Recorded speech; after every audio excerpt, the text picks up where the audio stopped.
नवनाथ महाराज म्हणजे नेमकं कोण? जिथं पाप वाढल तिथं नाथाचा जन्म होईल. काही लोक दवाखाने करून लाखो रुपये खर्च केले, तिथं ते 2-5 दिवस राहिले, हप्त्याभरातून माणूस नीट होऊन आलेला आहे. श्रद्धा आहे नवनाथांमध्ये, सगळं सात्विक काम आहे, शुद्ध काम आहे. माणूस नाथा सेवेमध्ये मनुष्य सुधारतोच, चांगलाच होतो आणि एकदम प्रगतीपथावरच जातो. जे भूत लागतं और जे खरंच भूतासारखे वागतात, तुम्ही म्हणले ना की काढतात म्हणून, तर ते खरंच आहे का? मग खरं आहे ना, खूप खरी गोष्ट आहे.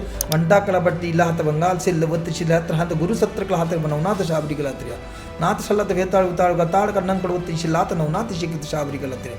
तुम्ही नाथ संप्रदायामध्ये आले ना तर त्या गोष्टी तुम्ही बरोबर निघणार. तुम्हाला भूत प्रेत बाधा हे लागूच नाही शकत. नॉनव्हेज खातोय, अल्कोहोल पितोय, तर मग त्यांनी मग करावी का नाही भक्ती? सात्विकता जे लोक शुद्ध नाही ना त्यांनी नाथ भक्तीने करावी. गुरु तुमची भक्तीचा सत्य मार्गाने आहे.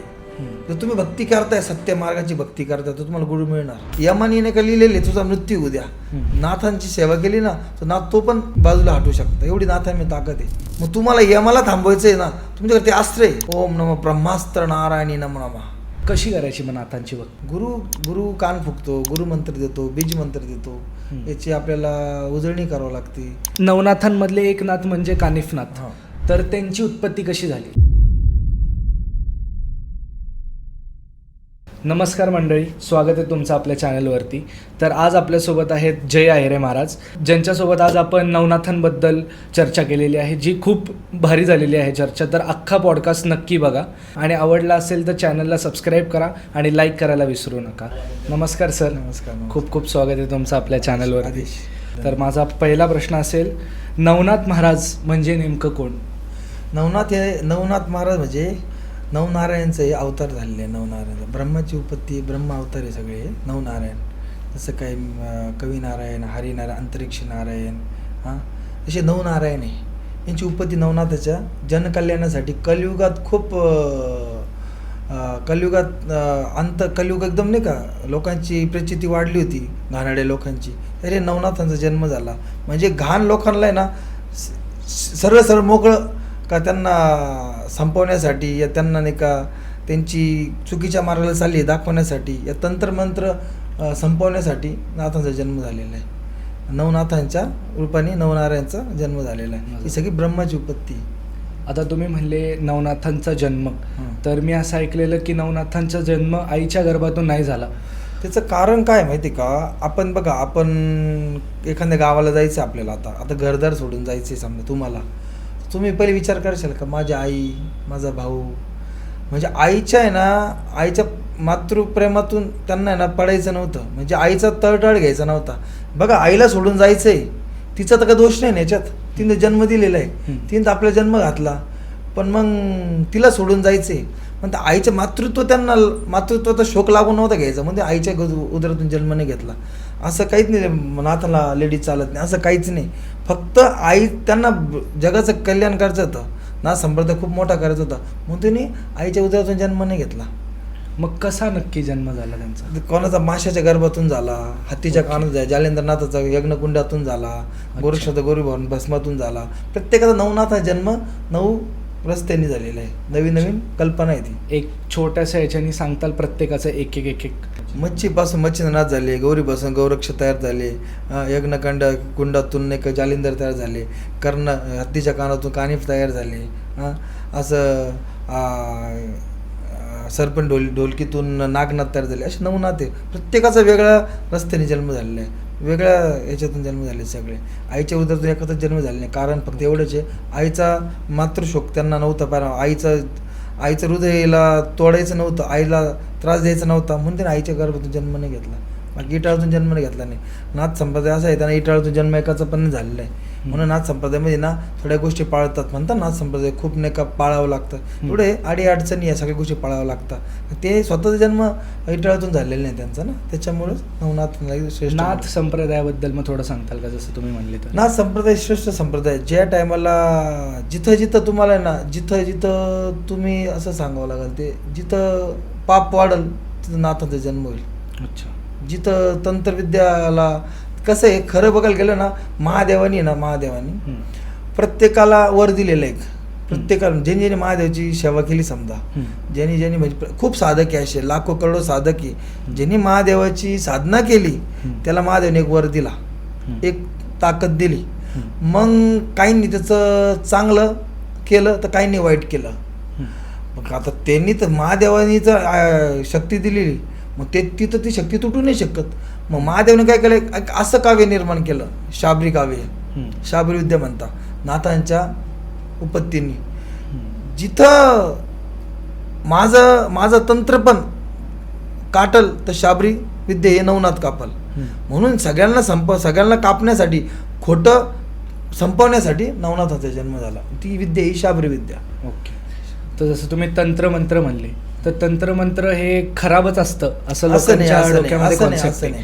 मानसिकता आहे लोकांची. तंत्रमंत्र खराब नसतं, तंत्र हे खराब नाहीच आहे. तंत्र आता मडीला बघा ना, मडीला खूप लोकांना वायरी बाधा आहे, तिथं लोकांना बांधलेलं आहे, तिथं लोक फिरताय, पण एक बार लक्षात नीटच होतं लोक तिथं.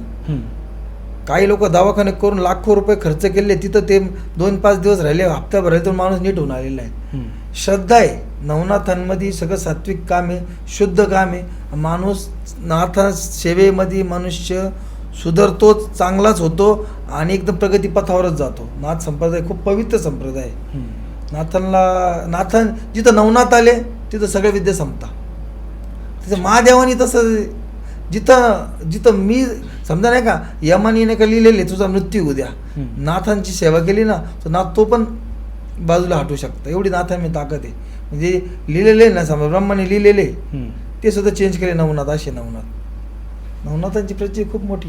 तर थोडंसं तंत्रमंत्राबद्दल जास्त जाणून घ्यायचं, म्हणजे जे भूत लागतं और जे खरंच भूतासारखे वागतात, तुम्ही म्हणले ना की काढतात म्हणून, तर ते खरंच आहे का? मग खरं आहे ना, खूप खरी गोष्ट आहे, खूप खरी. आता का बघा, एखादी नाही का एखादा मंत्र आहे समजा. आता कसं आहे बघा, आमच्या नवद भक्ती सर्व 5वा अध्याय आहे. 5व्या अध्यायामध्ये ना 12 मल्हार गावामध्ये बडे बाबा बसलेले असतात तप ध्यानमध्ये. तिथं भूतांचं येणं जाणं चालू असतं. बाबा बघता हे काय चालू आहे येणं जाणं, काय चालू येणं जाणं, ते बघतात. तर भूत ते काय बडे बाबा काय करतात, त्यांच्या तंत्रविद्येने सगळ्यांना जमा करतात, थांबवता, त्यांच्याशी युद्ध होतं, त्यांना हरवता. मग ते का आमचे गुरु खूप बलवान आहे, म्हणजे कोणते वेताळ महाराज. तो वेताळ महाराज म्हणे बोलव तुझ्या गुरूंना, बोलवा. स्वतः वेताळ महाराज येता, तिथं बडे बाबाचं वेताळ महाराज युद्ध होतं, तिथं वेताळ महाराज हरता. भूतांचा राजा वेताळ आहे ना, तिथं हरल्यानंतर त्या टायमाला ते तिथं नतमस्तक होता. काल मी हारलो बाबा. बाबा म्हणता, बडे बाबा म्हणता, तू काय हारू नको, तू काय शोकांतिका करून घेऊ नको. कलियुगामध्ये माझ्या नाथ भक्ताला, म्हणजे नाथ संप्रदायाच्या भक्ताला ज्यानं तुझी साथ लागल त्यास तू आगोरी म्हणून मदत करायची. म्हणजे आमच्या नाथ संप्रदायामध्ये आगोरी विद्या पण वापरली जाते, पण कसं सात्विक. त्यात काय घाणतात, काय मटण मासे असे काही दारू हे काही गोष्टी चालत नाही. आणि तंत्रविद्यामध्ये ना, शाबरीमध्ये ना खूप काही, शाबरी भाषा पण आहे, तंत्रमध्ये भाषा आहे. तंत्रमध्ये एखादा बा काही लोक वेगवेगळ्या बरचळत असतात, बोलायला लागतात, पण त्याला त्याच्या बॉडी एंटर होतच राहतं, भूत लागतं ना, सत्य आहे ते. आणि त्या तशा लँग्वेज ती निघतं पण. अच्छा. ते म्हणजे अख्खं भूतच लागलेलं आहे खऱ्यामध्ये का, ते मानसिकता नाही? मानसिकता नाही ना, मानसिकता असते तो माणूस नाही का, मानसिकता डॉक्टर रिपेअर करेल ना, पण मग डॉक्टरकडे रिपेअर होत नाही त्या टायमाला. बरोबर, तिकडे जावंच लागतं, कोणाला देवऋषाकडे बघावंच लागतं. खूप काही लोक आहे, त्याच्यात खूप काही गोष्टी. आता कोणी पण उठून म्हणलं चला मला भूत लागलंय म्हणून, तर ते घरच्या घरी आपण कसं बघू शकतो? घरच्या घरी नाही बघू शकत ना, त्याला कोणीतरी बघायला देवाकडे, दैवशक्तीवाल्याकडे दाखवाच लागेल ना. मडीला बघा ना तुम्ही, मडीला की खूप लोक नाही काय ना बांधलेले तिथं. त्याचे असे साईड इफेक्ट्स काय असतात की बाबा भूत लागले? स्वतः आत्महत्या करायला मजबूर स्वतःला करतो. अच्छा. तुम्हाला कळतं का पुढं नाही का खाई आहे, पण ते उडी मारून देतो माणूस. ते मध्ये त्याच्या बॉडीत त्याची देह दुसरा चालवतो, त्यालाच भूत लागणं म्हणता. स्वतःला मारून घेणं, स्वतःला त्रास करून घेणं, अन्न नाही खाऊ देणं, हे त्याचे साईड इफेक्ट आहे ना. आणि मग त्याचं प्रिव्हेंट कसं करावं आपण की आपल्याला लागू नये म्हणून? बाबा त्याच्यासाठी तुम्ही नाथ भक्ती करा ना. आपल्या दैव आपल्या देहाला गुरु हवा. ज्याला गुरु ती या सगळ्या गोष्टीतून मुक्तता आहे त्याची. ज्याला गुरु नाही त्याला अशा गोष्टीची बाधेतून जावंच लागणार आहे. वंटाकला बट्टी लाहत बंगाल शिल्लवत शिल्लात हात गुरु सत्रकला हात बनवनाथ शाबरी गलात्र्या नाथ शल्लात वेताळ विताळ गताळ कर्णंकडवत्ती शिल्लात नवनाथ शिकित शाबरी गलात्र्या. तुम्ही नाथ संप्रदायामध्ये आले ना तर त्या गोष्टी तुम्ही बरोबर निघणार. तुम्हाला भूतप्रेत बाधा लागूच नाही शकत. कशी करायची मग नाथांची भक्ती? नाथांची भक्ती गुरुच्या साह्यात, गुरु दीक्षा घ्यावा लागते. गुरु तुम्हाला पूर्ण गोष्ट शिकवतो. गुरु तुम्हाला सांगतो कसं करायचं, काय करायचं. गुरु कान फुकतो, गुरु मंत्र देतो, बीज मंत्र देतो. याची आपल्याला उजळणी करावं लागते, भक्ती करावं लागते. त्यावेळेस पुढे तुम्ही हळूहळू पुढे जाता. एका दिवसात तर काहीच नाही भेटत. नाथांच्या भस्मामध्ये एवढी ताकद आहे की जग बुडवू शकतो, पण मग तो एवढा शक्तिशाली आहे कसं कसं काय? असतं, नवनाथांनी ना ही शाबरी काव्य जे निर्माण केलं ना, जेवढे काही वीर जागृत केले ना, सगळे वीर जागृत केले आणि अस्त्र जागृत केले. काय असतं, एखाद्या अस्त्र जागृत काय भस्म हातात घेतला का ते अस्त्र बोलले जातं समोरच्यावर. आणि अस्त्र कसं आहे, अस्त्र म्हणजे काय माहिती का, तुम्ही त्या दैवत जागृत केलेले, मग तुम्हाला यमाला थांबवायचं आहे ना, तुमच्याकडे ते अस्त्र आहे. ओम नमः ब्रह्मास्त्र नारायणी नमो नमः. तुम्ही त्या अस्त्र ब्रह्मदेवताला तुम्ही आमंत्रण केले तर तुम्हाला त्या मृत्यूच्या चकोट्यातून बाहेर निघणे. त्या भस्मात तेवढी ताकद येते. त्या अस्त्र जागृत राहतात. नाथ संप्रदाय अस्त्र आहे, लक्षात घ्या. नाथ संप्रदाय अस्त्र आहे. ते अस्त्र तुम्हाला आहे ना उजळलेले असतात, सिद्ध केलेले असतात आणि ते भस्म रूपात ते सिद्ध होता आणि भस्म समोरच्यावर फेकला जातो. त्यास तुम्ही त्या बाधेतून बाहेर जाणार, त्या बाधेतून तुटणार, त्या बाधा लागणार नाही. तर समजलं. असे नाथ संप्रदायामध्ये खूप अस्त्रे, शस्त्रे, तंत्रे, मंत्रे खूप काही आहे नाथ संप्रदायामध्ये. जसं तुम्ही वावरशाल तसं आहे. शाबरी मंत्रे, शाबरी तंत्रे, शाबरी भाषा आहे, होम हवन आहे, खूप काही शाबरीमध्ये. एकच नाही शाबरी फक्त भाषा नाही, शाबरीत खूप काही. तुम्ही देवापासून भूतापर्यंत सगळ्यांना बडे बाबांनी ना एकत्र केलेले, सगळे बांधलेले, सगळ्यांना वचनात बांधलेले बडे बाबांनी. म्हणून शाबरी विद्या एवढी श्रेष्ठ आहे. आणि ही महादेवांनी असं केलेले, जिथं नवनाथ येणार तिथं आम्ही भाग घेते नाही. त्यांनी आशीर्वाद दिलाय तसा. जिथं ज्या देवताला जे आशीर्वाद दिलाय त्या आशीर्वादाला त्याचा तोड म्हणजे शाबरी विद्या. म्हणजे बघायला जर गेलं ना तर अन्यायाविरुद्ध, अत्याचाराविरुद्ध उभं राहणं म्हणजे नवनाथ. सत्याच्याच बाजूने नाथ कधी कोणाचं वाईट करते नाही. वल्ला सत्र नवनाथ चित्र वहंकड बत्तात्या जगन्नाथ नर्तकल वक्क सिंकत नवनाथ लीलम सिद्धित शाबरी कलत्र्या नवनाथ शाबरी आदेश गुरु गोरक्ष वाचा ईश्वरी वाचा अलख निरंजन. आता असा प्रश्न विचारू की नाही मला माहिती नाही, बोला ना. पण तुम्ही महादेव म्हणताय आणि नवनाथ म्हणताय, तर नक्की भक्ती कोणाची करावी? महादेव महादेव सर्वस्व आहे.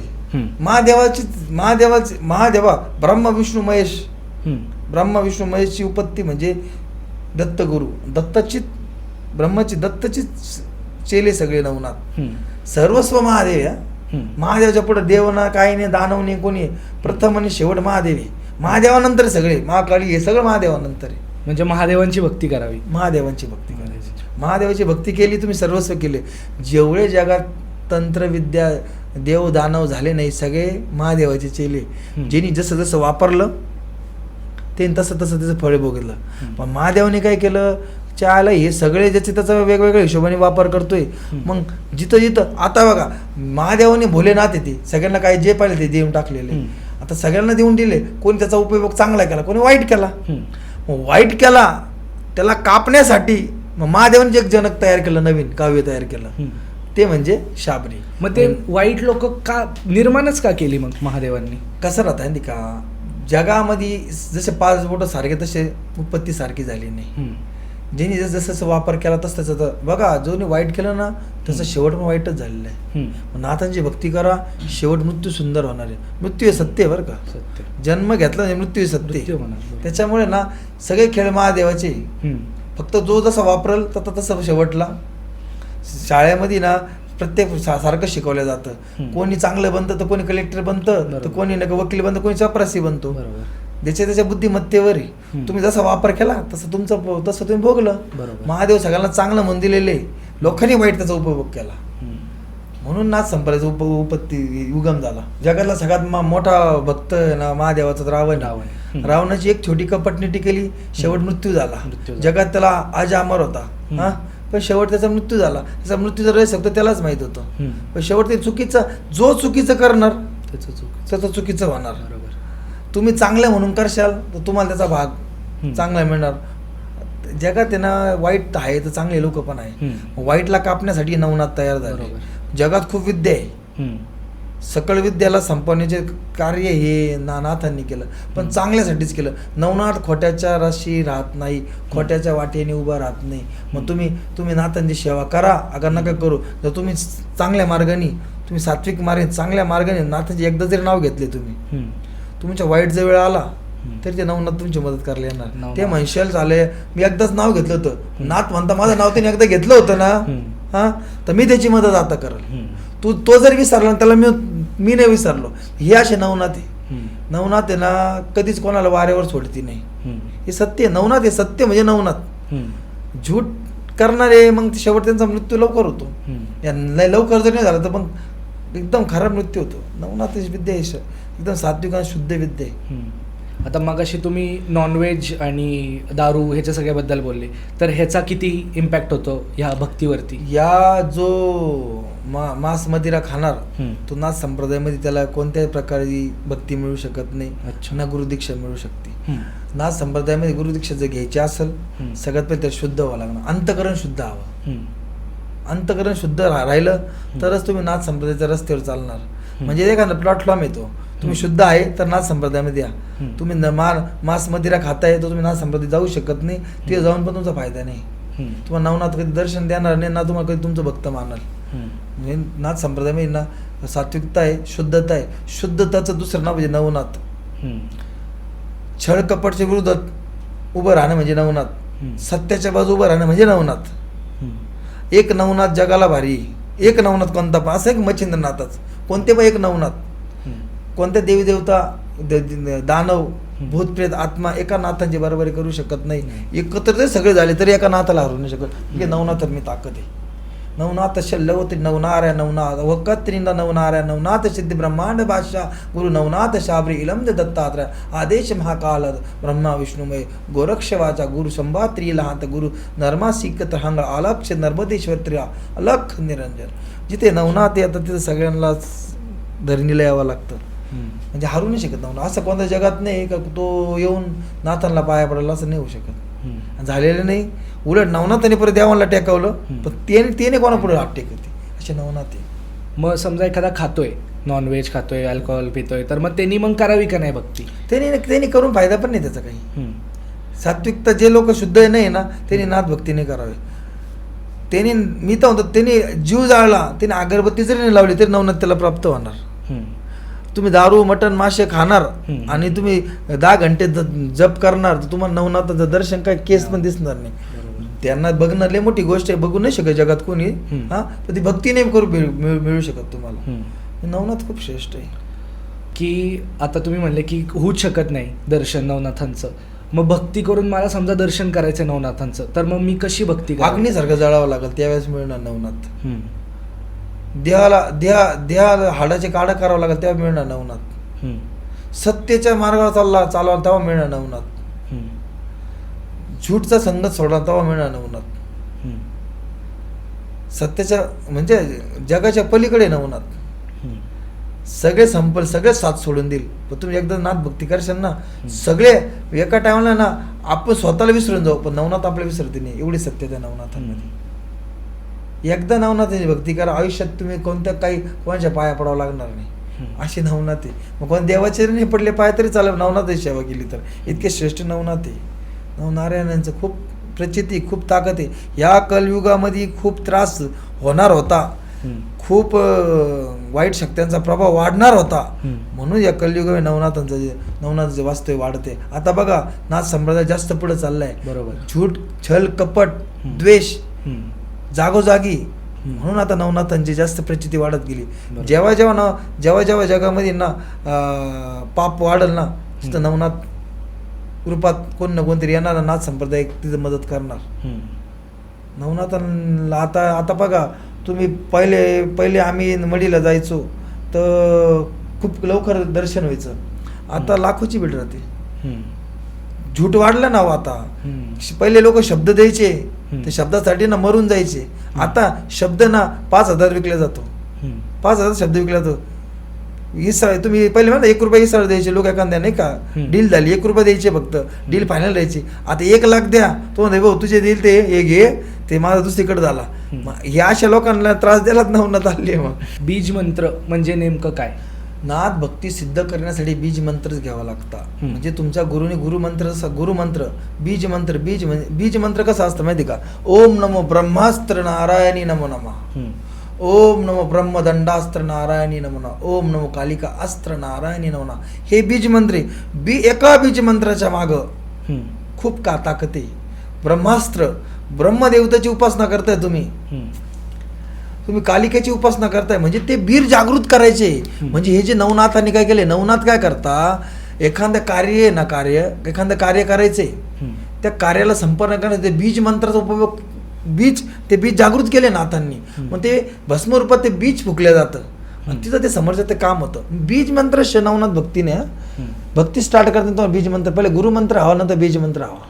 कशामध्ये जास्त ताकद आहे, बीज मंत्रामध्ये का तो भस्म बद्दल आपण बोललो त्याच्यामध्ये? बीज मंत्र जपण्यासाठी भस्म हातात हवाच. अच्छा, पहिले बीज मंत्र सिद्ध करावा लागतो. त्यावेळेस तुम्हाला भस्म हातात नाही घेणे, त्यावेळेस तुम्हाला आहे ना तुमचं अनुष्ठान लावणे. अनुष्ठान केलं तुम्ही, अनुष्ठानामध्ये तुमचं बीज मंत्राचा लाखो वेळा जप करणे. जो जप लाखो वेळा केल्यानंतर तो होम हवनवर सिद्ध करणे. मग सिद्ध झाल्यानंतर तो भस्म घेणे. तर भस्मामध्ये तो मंत्र बोलले तो भस्म सिद्ध झाला. फक्त भस्म कौरक तो भस्म माहिती का, तो ती राख आहे. पण ज्यावेळेस ती अस्त्र बुजाळल्यानंतर तो भस्म झालाय तेव्हा त्याच्यात ताकद आलेली. तेव्हा ते भस्माला तेव्हा तयार होतो. भस्म तयार झाल्यानंतर बीज मंत्र त्याच्यात जपल्यानंतर म्हणजे ना एखाद्याला बीज मंत्र जपला त्या राख त्या भस्मामध्ये ती ताकद आलेली. मग तो भस्म तुमचं काम करणार. मग समोरच्या जसं फेकणार आहे ते करणार आहे तुम्ही ना. संप्रदाय भस्माला खूप महत्व आहे. बीज मंत्र जपल्यानंतर ते भस्म कामात येणार आहे. आणि बाबाच्या चरणातला भस्म घेणं ते बाबाच्या चरणातला भस्म त्यात सगळं काही आहे. तंत्रविद्येतून तो भस्म हातात घ्या ना, तो बीज मंत्र तुम्हाला जपावं लागणार, या तंत्र जपावं लागणार, या मंत्र जपावं लागणार असं असतं. तर नवनाथांमधले एक नाथ म्हणजे कानिफनाथ. तर त्यांची उत्पत्ती कशी झाली, त्यांचा जन्म कसा झाला? त्यांचा हिमालयामध्ये ना हत्तीच्या कानातून प्रबुद्ध नारायणाचा जन्म झाला. ते म्हणजे कानिफनाथ. त्यांचे गुरु हे जालिंद्रनाथ आहे. आणि नवनाथांमध्ये ना मडी जे गाव आहे ना, मडीमध्ये ते कानिफनाथची समाधी तिथं. आणि नवनाथांमध्ये ना एकच असे नाथ आहे कानिफनाथ का त्यांना फेटा आहे. बाकी सगळे नाथांना कोणत्याच नाथाला फेटा नाही. कानिफनाथाचं असे का त्यांना फेटा आहे आणि ते राजाच्या रूपात बसलेले. कानिफनाथांची प्रचिती महाराष्ट्रात खूप जास्त आहे. महाराष्ट्र म्हणजे जास्तीत जास्त महाराष्ट्रात सगळ्यात जास्त प्रचिती ना कानिफनाथांचीच झाली. त्यांचा प्रबुद्ध नारायण म्हणून त्यांचा जन्म हत्तीच्या कानातून हिमालयात हत्तीनीच्या कानातून झालेलं आहे. तेच कानिफनाथ म्हणून त्यांचं नाव कानिफनाथ. कानातून जन्म झाला म्हणून कानिफनाथ नाव झालेलं आहे त्यांचं प्रबुद्ध नारायण आहे ते. नवनारायणमध्ये ते प्रबुद्ध नारायण आहे. त्यांचा जन्म हत्तीच्या कानातून कानिफनाथ म्हणून झाला.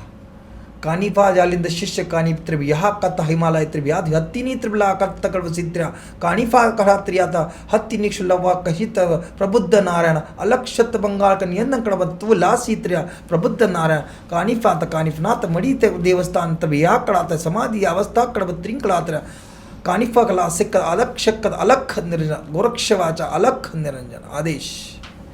हे शाबरीमध्ये जसं नाही का त्यांचा जन्म झाला ती शाबरीत उपस्थिती त्यांची ती खूप महान आहे. ते पण महाराष्ट्रात सगळ्यात जास्त नाव कानिफनाथाचंच झालं. ते मडीचे कानिफनाथ, कर्ण कानिफनाथ म्हणतात त्यांना. आता तुम्ही गुरूंबद्दल बोलताय तर मी माझे गुरु कसे शोधायचे किंवा गुरु हा मिळतो आपल्याला. गुरु शोधावं नाही लागत. गुरु तुमची भक्ती जर सत्य मार्गाने आहे, जर तुम्ही भक्ती करताय सत्य मार्गाची भक्ती करताय तर तुम्हाला गुरु मिळणार. सत्य भक्ती आहे तर तुम्हाला गुरु स्वतः मिळणार. गुरु हा शोधावा नाही लागत, गुरु हा मिळतो. ही सत्यता आहे. कोणी काही म्हणा गुरु मिळतो, गुरु शोधायचा, गुरु पारखायचा. गुरुची सेवा करायची. भगवंताची एवढी सेवा करा तुम्ही का तुम्हाला गुरु आहे ना भगवंत स्वतः तुमच्यापर्यंत गुरु पाठवलं. गुरु बिना ज्ञान अधुरा, इसका गुरु बलवान स्वचला पहलवान. गुरु नाही तर तुम्ही भक्ती पण नाही करू शकत. तो मार्गच तुम्हाला मिळणार नाही. पहिले तुम्हाला भगवंताची खूप सेवा करायची. तुम्हाला गुरु भगवंतच पाठवणार तुमच्यापर्यंत, चांगला गुरु, सत्य गुरु. तर आता गुरूंबद्दल आपण बोललो, तर तुम्हाला तुमचे गुरु मग कसे मिळाले? माझे गुरु खूप सात्विक होते, खूप चांगले आहे माझे गुरु. माझ्या गुरुबद्दल सांगायचं म्हटलं ना तर खूप मोठी गोष्ट आहे माझ्या गुरु, आणि त्यांच्यामुळं आज इथं बसलेले माझ्या गुरुमुळं. खूप एकदम माझा गुरु पण परप्रांचिक होता, त्याचं पण खूप आज पण आहे ते, आणि मला आज पण त्यांचं मार्गदर्शन आहे. त्यांच्यामुळे इथं बसलेलं म्हणजे माझा आई बाप भाऊ बहीण सगळे माझे गुरु आहे, आणि गुरुमुळेच मला एवढी प्रचिती आहे. आणि ते बघायला गेलं ना ते एक ते आज तो मनुष्य आहे ना, खूप काय त्या माणसाकडं, पण एक साधारण आयुष्य जगतो तो मनुष्य. खूप खूप चांगला मनुष्य. त्याच्यामुळे आज आपण आज पॉडकास्ट देतोय, या माझं एवढं नाव झालं, आज मी लोक माझ्या पाया पडतात, फक्त माझ्या गुरुची परिस्थिती त्यांच्यामुळेच आहे. आज तो मनुष्य नाही काय ना, त्याचं शेतीवाडी करून त्याचं तो जगतोय, पण कधी कोणापुढं तो झुकला नाही, आणि काही झुकणार नाही, आणि कधीतरी मला झुकू दिलं नाही. खूप भक्ती दिली त्या माणसाने मला, खूप आहे, खूप दिले त्यांनी मला. त्यांचं नाव रामदास मामा म्हणून, त्याला मामा म्हणायचो मी, रामदास सोनवणे म्हणून माझे गुरु आहे ते. त्यांनी मला खूप काही दिलं नाही का. त्यांनी जेवढी मला माझ्याकडून तप ध्यान साधना करून घेतली ती सत्य होती, आणि त्याच्यामुळे मी आज इथं आहे नाही का. मामांची माझ्यावर खूप उपकार आहे, आणि अनंत राहील ते उपकार. मी जवळ आहे ते फेडू शकत नाही. नंतर मला काही नंतर काही गोष्टी मिळाल्या काहीकडून दुसरीकडून, पण त्यांच्याशिवाय मी अपुरा आहे. त्यांच्या भक्तीशिवाय, त्यांच्या चरणाशिवाय मी अपुरा आहे नाही का. त्यांच्या चरणाशिवाय मी अपुरा आहे. तुम्हाला कसं कळालं की हेच आपले गुरु आहेत, किंवा कोणाला पण कसं कळणार की कसं हे आहे, आपले गुरु आहेत? समोर आपल्या मग तुमची भक्ती सत्य होती ना, तर तुमच्यापर्यंत म्हणता ना ते बरोबर पोचले माझ्यापर्यंत. मी त्यांच्यापर्यंत बरोबर पोचलो. त्यांनी मला खूप जीव लावला लेकरासारखा. आज मी घडलो. दुसरीकडे पण मी शिकायला गेलो, पण मी त्यांच्या बरोबर मी अपुरा आहे. दुसरीकडे पण मी काही गोष्टी शिकलो, काही गोष्टी मी ध्यान साधना केली, पण त्यांच्या बगैर मी अपुरा आहे. त्यांच्यामुळं म्हणजे त्यांनी जे मला सगळ्यात पहिले नाथ संप्रदायाची ना आवड दीक्षा मला त्यांनीच दिली. नाही तर याच्या पहिले मी फार ते उलट्या पालट्या विद्या शिकलो नाही का, ज्या विद्या, पण मला सत्याच्या मार्गावर दाखवलं त्यांनी. माझ्या आयुष्यात मला मडीला नेणारं मनुष्य तोच आहे, रामदास मामा सोनवणे. त्यांनीच मला दिलं, त्यांनीच मला मडी दाखवली. आम्ही मडीमध्ये टू व्हीलरवर गेलो गुरूंसोबत. तिने टू व्हीलरवर मला आणलं होतं मडीला. आज बाबाची कृपा आहे का माझ्या मागं गाड्यांचा ताफार होतो, पण आम्ही दोघं त्यांच्या मागं बसून मी गेलो होतो, एक लहान पोरगा. त्यांनी मला खूप काही दिलं. त्यांचे उपकार म्हणजे ते उपकार काही जरी केलं ना तरी नाही भेटणार. तर आता गुरु आहेत, पण ते आपल्या भोवती नाही आहे, म्हणजे ते समजा कुठेतरी लांब आहेत. जसं प्रेमानंदजी महाराज झाले, ते त्यांना आपण समजा गुरु मानलं, तर मग ते कितपत बरोबर आहे की ते गुरु असू शकतात का आपल्या? कसं असं नाही का, गुरु ज्या गुरुने आपला गुरुमंत्र दिला तोच आपला गुरु. फक्त दत्तगुरूंना गुरु मानू शकता. दत्तात्रय असे गुरु आहे ते सर्वांच्या सानिध्यात सगळ्यांच्या पाठीशी. बाकी मानवी शरीरात गुरु करणं, ज्यांनी आपले कान फुगले, ज्यांनी आपल्याला गुरु प्याला दिला तोच आपला गुरु. तुम्ही कोणाला गुरु नाही म्हणू शकत. हा, गुरु भगवंत दत्तात्रयाला गुरु म्हणू शकता, ते सगळे गुरु सगळ्यांचे. बाकी मानवी रूपात गुरु कोण गुरु ज्यांनी आपलं कान फुकलेले, त्याला गुरु प्याला दिले तोच आपला गुरु. जसं माझ्या गुरु रामदास मामांनी मला प्याला पाजला, मला गुरुमंत्र दिला, त्यांचे माझे उपकार आहे. मी मरल, माझं नाव जे चाललं ना त्यांच्यामुळे चालेल. मी नंतर काय विद्या शिकलो त्यांना पण माहिती. मी काय विद्या शिकलो नंतर, मी भरपूर काही शिकलो मी नाही का. मी बंगालला गेलो, हिमाचलला गेलो, सुरगाण्यात गेलो, मी शिकलो, पण त्यांचं नाव माझ्यापासून जाऊ नाही शकत. म्हणजे मी कोणी म्हणा जय आई रे बाबा महाराज, पण मग तिथं कुठेतरी म्हणावं लागल रामदास सोनवणेमुळं, रामदास मामामुळं मी तर आहे भाऊ. आणि आहे तर आहेच. आज तो मनुष्य ना शेती कष्ट करून त्याचं घर परपंच चालवतो. त्यांचं खूप चांगलं आहे, खूप चांगलं आहे त्यांचं काय वाईट नाही. ते आज पण काही पण करू शकता. दुनियाची त्या माणसं सगळी ताकद आहे. हे मी म्हणतो ना, ही साधना ती साधना, त्या माणसाला सगळ्या साधना आहे, पण त्याला गर्व नाही त्या माणसाला. एकदम साधारण माणसावानी शर्ट पॅन्ट घालतो, साधारण माणसावानी जगतो, कोणाला त्याची क्वालिटी दाखवत नाही. ज्याला दाखवायची तो माणूस काही पण करू शकतो, पण सत्यता आहे त्या माणसामध्ये. आज तो बिचारा त्याचं आहे ना जगतोय, आणि मी त्यांना कधी विसरलो नाही, विसरणार पण नाही. आज त्यांच्यामुळे इथे ना आपण बरोबर. मला त्यांच्यानंतर काही गोष्टी मला गुरुत्व लाभलं, काही गोष्टी मी शिकलो, पण त्यांच्यापासूनच काही गोष्टी मला मडी त्यांनी नेलेले पहिल्यांदा. मी आज काही लोक मडीला नेले. मी मडी करतो, नवनाथ नवनाथ नवनाथ नवनाथ करतो. ते नवनाथ दाखवणारी व्यक्ती मला रामदास सोनवणे. म्हणून मी त्यांच्याबद्दल मी गुरुपौर्णिमा कुठं असो माझे काय ना हजारो लोक पाया पडतात, पण गुरुपौर्णिमेला मी त्यांच्याकडे जातो. बाकी ज्यांच्याकडे काही मी गोष्टी शिकलो समजा हां ते खूप लांब आहे. काही हिमाचलला काही गोष्टी शिकलो मी, काही बंगालला शिकलो, काही सुरगाण्यामध्ये शिकलो, पण मग त्यांच्यापासून नंतर सगळ्या गोष्टी झाल्या माझ्या. त्यांची खूप मोठा सिंहाचा वाटा आहे. सिंहाचा वाटा म्हणजे रामदास मामा सोनवणे. माझ्या मग आज मला लोक महाराज महाराज म्हणता, लोक मला घाबरता, लोक मला इज्जत करता, लोक माझ्या पाया पडता. मंदिरावर मला हजारो गर्दी राहते. आमच्या गुरूंचं मंदिर आहे दलीनाथ बाबाजी म्हणून, त्यांची माझ्यावर त्यांची पण खूप कृपा आहे माझ्यावर. तर त्यांच्यामुळं आज मला ना सगळं काही मी माझं नाव नंतर त्यांच्यामुळं वाढलं. गुरु दलीनाथ बाबाजी आमची मंदिरावर समाधी आमच्या गुरूंची, त्यांच्या नावाने पण मी खूप मोठं, त्यांच्या नावाने नंतर मोठं झालो, पण मला भक्ती मार्गात त्यांनी आणलं आणि मला मोठं दलीनाथ बाबाजींनी केलं. आमचे मंदिर आहे, माझा दरबार भरतो. दलीनाथ बाबाजी म्हणून आमचे गुरु आहे, त्यांची समाधी, त्यांची सेवा करतो आणि मंदिरावर त्यांच्या आशीर्वादाने लोकांचं चांगलं होतं आणि यांच्या आशीर्वादाने मी शिकलो. बाकीचे काही गुरु आहे माझे त्यांच्या आशीर्वादाने. आणि असं नाही का माझ्या गुरुत काही कमी होतं म्हणून मी इकडे तिकडे गेलो. मला काही गोष्टी शिकायच्या होत्या. माझ्या गुरु सर्वस्व आहे, त्यांच्या सर्वस्व होतं, पण मला काही गोष्टी शिकायच्या होत्या, कल्चर बघायचं होतं म्हणून मी बाहेर गेलो आणि काही गोष्टी मी साधना केल्या, त्या पूर्ण केल्या मी.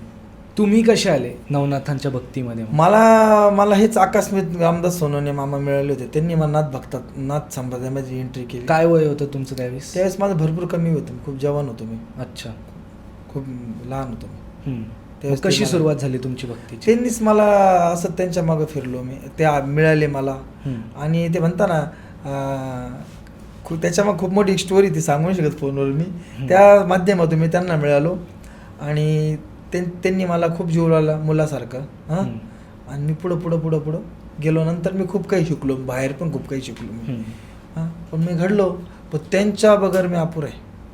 आणि नंतर सगळ्यात शेवट सगळं मी केल्यानंतर मग आमचे मंदिर, आमचे जे आता जे आमचे सरकार आहे, जे आमचे बाबाजी हां दलीनाथ बाबाजी, त्यांच्यामुळे मी मोठा आहे. मग त्यांच्यामुळे माझं नाव झालं, त्यांच्यामुळे लोक चांगले झाले.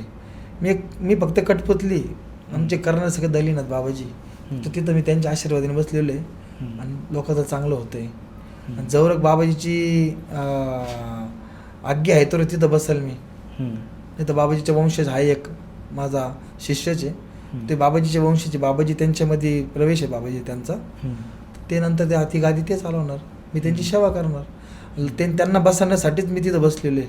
लवकर ते बसले म्हणजे मी तिथून बाबाजीची सेवा करणार फक्त. आज आमच्या मंदिरावर मनमाडला दरबार आहे माझा, नगरपालिका हॉस्पिटलमध्ये आमचं मंदिर आहे, बाबाजी समाधी आहे. त्या बाबाजींच्या नावाने आपण आज मोठे दलीनाथ बाबाजी म्हणून. थोडे तुमचा एक एक्सपिरियन्स सांगताल का नवनाथांबद्दल, की असं असं घडलं माझ्यासाठी आपल्या ऑडियन्सला? मला नाथांबद्दल सांगायचं म्हटलं ना तर मी म्हणजे इतक्या चमत्कार आहे नाथांबद्दल माझ्याविषयी ना. एक सांगताल कुठला तरी चमत्कार? मी ज्या टाइम नाही का मी बंगालवरून येत होतो, मी मालडा बॉर्डर म्हणून एक ठिकाणी शिकायला होतो मी. तर मी नाथांची भक्ती करायचोच, नवनाथांचं नाव मी घ्यायचोच. तर मला मनमाडला यायचं होतं, त्यावेळेस आपली परिस्थिती अशी काही चांगली नव्हती. तर मग मी एका झाडाखाली बसलो. मी म्हटलं आता मला मनमाडला जायचं आहे.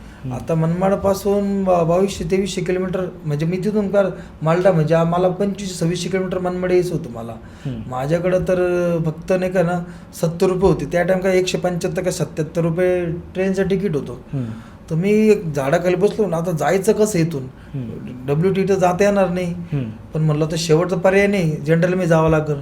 तर मी एका झाडाखाली बसलो जसं नाही का आपण असं कोरत असतो काही काही असं असं नाही का लहानपणी कोरता, मी तर लहानच होतो नाही का. मी असं काड्या झाडाखाली बसलो, कोरत बसलो, कोरायला लागलो. अहो आता पॉडकास्ट मी बोलतोय, कोणी म्हणलं काय, कोणी म्हणलं काही फेकतोय, कोण म्हणतो खोटं बोलतोय, पण मी माझी भक्ती सांगतो, मी माझ्यापुरती बोलतोय. मला असं ते माती असे बाजूला काढता मला 800 रुपये सापडले होते. अरे बापरे. म्हणजे मी मग बडे बाबा मी कसं जाऊ घरी, माझ्याकडे खायला पैसे नाही, बाबा मी कसं काय जाऊ घरी. महाकालीला पण खूप मानतो मी, पहिले महाकाली आई कसं काय जाऊ मी घरी.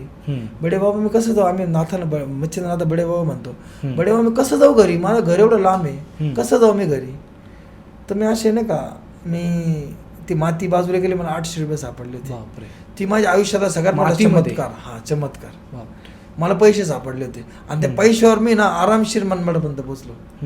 मी माझ्या घरात कधीच सांगितलं नाही मी कुठं चाललो, आज पण ते कोणाला सांगितलं, मी कसं शिकलो कोणाला माहिती पण नाही, कधीच मला माहिती मी काय शिकलो. मी एक नाही का कुठं जाईल बरं नाही का कुठं फिरेल गेलो, ही भक्ती शिकलो आणि हळूहळू माझं नाव पुढं होत गेलं. ते पण नाव माझं कसं आहे नाथ संप्रदाय म्हणून मी बाबा आहे म्हणून कसं लोकांना माहीत पडतं, पण एक लॉजिक आहे ते पण खूप नाही का मोठी स्टोरी ती. एक असं एक यात्रा होती, त्या यात्रेमध्ये नाही का एकाच्या अंगामध्ये एक अशी संचार आला, तो बंगाली भाषेत बोलायला लागला. आता तिथे जे यात्रा होती ना, त्या यात्रेचा एक मेन माणूस होता, पुजारी होता, तो त्या लेडीजला बोलायला लागला का ग तू मराठीत बोला. तर ती भाषा बंगालीतच बोलायची ते. तर ते मी पण तिथं आता मी या गोष्टीत मला माहिती होती ना, मग मी तिथं जाऊन बसेल होतो. तर ती सवारी माझ्याकडे बघते अशी ते मला बंगालीत बोलायला लागली. तर ती बंगालीत असं बोल, तू माझा भक्त आहे, माझ्या झाडाला रस्ता दे बाबा. अच्छा. तर मग मी तर कसं काय बोलू, दुसऱ्याचं गाव, दुसऱ्याचं दरबार, दुसरे लोक, आपल्याला कोणी ओळखत नाही. बरोबर. आपले नाथ संप्रदाय म्हणजे आपल्या लोकांना माहित नव्हतं मी बाबा आहे ना, मला काय येतं ते होतं माझ्या मनाला माहित होतं. विद्या एकट्याच शिकली जाते.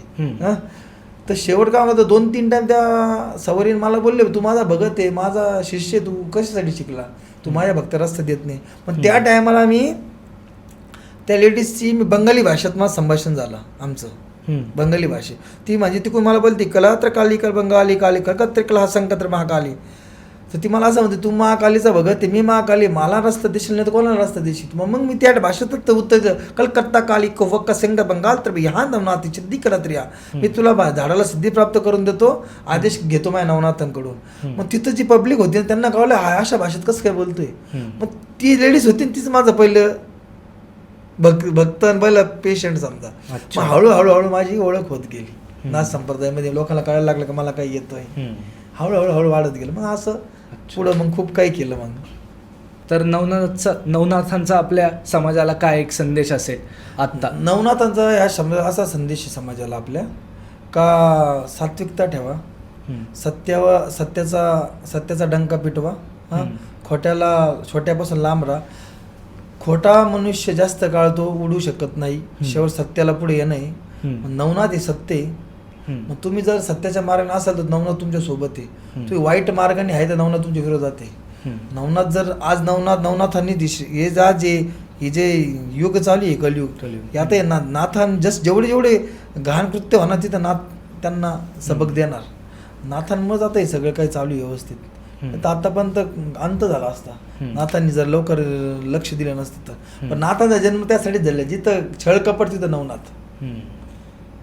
सत्य नवनाथ आहे, सत्याचं दुसरंच आचरण म्हणजे नवनाथ, सत्याचं आचरण म्हणजे नवनाथ. सर खूप खूप धन्यवाद. तुम्ही खूप भारी माहिती आम्हाला पोहोचवली.